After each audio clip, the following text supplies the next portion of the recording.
புல்லும் சிலம்பினகான்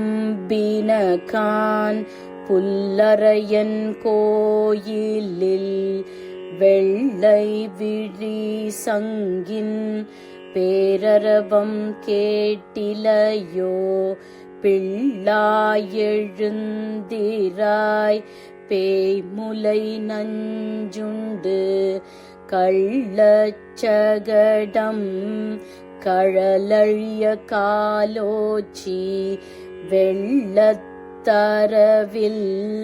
துயிலமர்ந்த வீத்தினை உள்ளத்து கொண்டு முனிவர்களும் யோகிகளும் மெல்ல எழுந்து ஹரி என்ற பேரரவம் உள்ளம் புகுந்து குளிர்ந்தேலோரெம்பாவாய்.